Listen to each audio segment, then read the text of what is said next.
Hello, Scorpio, Sun, Moon, Rising, Venus signs, and cross watchers. This is your tarot reading for the week ahead whenever you're finding this.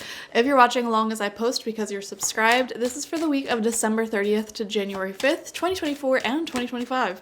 This is technically the first week of the year, so I'm really excited to dive into it and see what's in store for y'all this week, and hopefully it's a good start to 2025. So first card out for you, you have the King of Wands in reverse. I don't know why.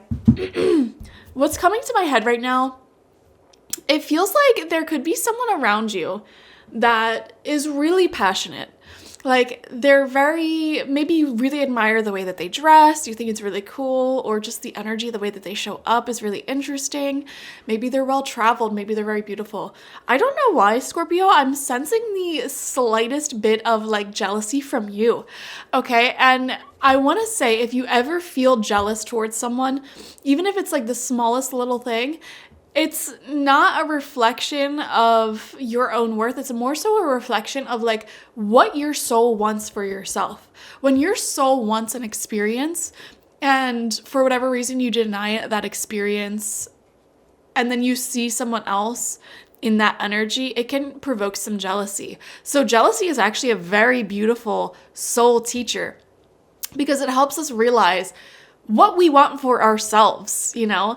And the other side of jealousy is inspiration, you know? Seeing someone who has the things that you want, being like, that is awesome, you're such an inspiration. How did you do this? Like, how can I learn from you? And letting that person be a reminder to you of like the energy that you want to embody a lot of. Now, some people don't even realize this, you know, they may be deeply jealous of someone and be jealous from a hateful perspective, but it's like what they don't realize is that the things that they hate in that person are actually the qualities that they themselves want more of. Maybe someone, for example, is like the center of attention and somebody's feeling jealous of that and jealous from like a hateful perspective. But what they don't realize is that maybe they want the confidence to be the center of attention. Maybe they want to have the lack of anxiety it takes to just say whatever you want. You know what I mean? It's like jealousy can be such a powerful teacher because it shows us the things that our soul wants. So I am seeing a little bit of that. There could be someone in your life that is very fiery, passionate, treating people well, etc. So I would just pay attention to what your jealousy may be teaching you. We have the Eight of Wands coming out in reverse, okay? Miscommunications may occur. Now, this might not necessarily occur with you. This could also occur within the people that you're surrounding yourself with. Messages, texts, emails, calls, you know, they may not necessarily be seen. Or someone, I don't know why, someone may be doing that thing where like they read a text and they answer in their head, but they forget to actually answer, and then hours go by and they're like, oh my God, I forgot to answer. You know, it's a relatively new phenomenon to have access to people's energy all of the time. You know, before cell phones and phones, which they're not necessarily an old of invention. They've been around for not so long in human history. If you wanted to contact someone, you had to either go to their house and hope they were home, or you would send them a mail and wait several days to get it back, you know? So it's like, sometimes, especially with text, especially if you're young as well, I would give the advice, don't get offended. Don't get up in arms if somebody isn't great at texting, because texting is like the most low effort, meaningless form of communication, you know?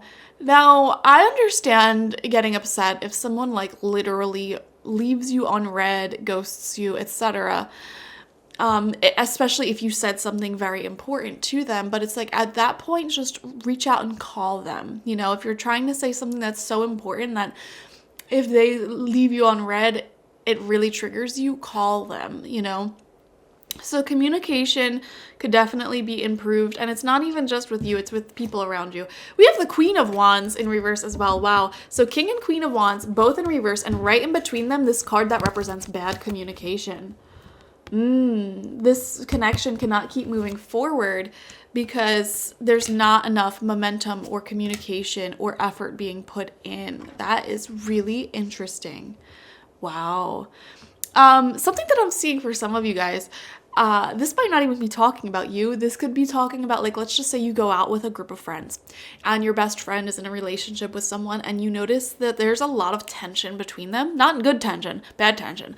Like, little comments that are made that express a deeper resentment, for example. And you just may be observing, like, I don't know what's going on there. I don't know what's going on there. The communication does not seem that great. So that'll show up somewhere in your life this week. It doesn't necessarily have to show up for you personally, although it certainly can. We have the 6 of Wands. So far, 4 out of 6 of your cards are all Wands. Clearly, this is a very passionate, energetic, warm, fiery week for you. 6 of Wands is a fantastic card because this shows success. This shows popularity. A lot of people coming up and talking to you. They want you to come to these events. They want you to work with them. They want you to give your opinion on what's going on with them. So you may be feeling a little bit more popular. Popular, you're gonna be popular. Okay, Ace of Cups in reverse is coming out right underneath that 8 of Wands in reverse. Okay, so I definitely feel like the love that is shared between a beautiful connection may be a little bit blocked this week, okay? Because communication is not going so well. There could also be one or both people stop putting in effort towards the relationship and it's causing resentment with one or both of the people, okay? Which is blocking love from overflowing.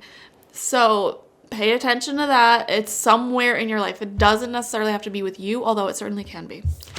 And then we have the 7 of Swords. Yeah. Wow.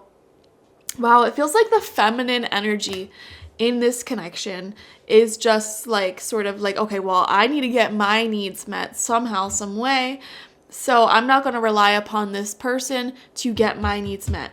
Now, for some of you, this could be as dramatic as the feminine energy here, like going out and cheating. It's not going to be that severe for a lot of you. It's more so like, okay, I'm not getting my communication needs met in this relationship. I'm going to really just focus on my friendships then and talk to them and spend more time with them, okay? That's what it feels like. I need to get my needs met one way or another. And the feminine energy in this connection, not saying it has to be a heterosexual relationship, it's just whoever has more yin energy, is definitely like, just sort of trying to find what they want and what they need in their life, wherever it may be. The masculine energy in this connection is sort of focused more so on outwardly accomplishments and achievements. Like, oh, I can't communicate. I can't give you what you want because I got to get more money. I got to fix my career up. I got to do this, that, the third. I got to help my family. Sort of letting day-to-day stresses that we all have be the excuse as to why they're not putting any effort in. And then the feminine energy is like, okay, well, if you're doing that, I'm still going to get my needs met. So I don't know. This is a really interesting relationship. And I kind of feel for a lot of you, Scorpio, it's so hard. I feel like for a lot of you, this is a couple, like a romantic couple that is in your life. Like this could be like a sibling and their partner. This could be like your friend and their partner, etc. But for a lot of you, it is also a relationship that you have, but you're not sort of seeing it as crystal clear as you can with your friend. Like you don't realize that you're in the same boat here, the same situation here. So, yeah. Interesting reading. Thank you for joining me, Scorpio. Definitely watch for your sun, moon, rising, and Venus signs to get the fullest overview of this week ahead, because there's certainly more to your week than just this. Like this video, comment how it resonated down below, and subscribe if you have not already. If you want a personal reading with me one-on-one, the link to that is always in the description box, spiritpsychic.org. I also offer my intention oils there, shamanic life coaching there, as well as my online tarot reading course, so check it out. Bye-bye.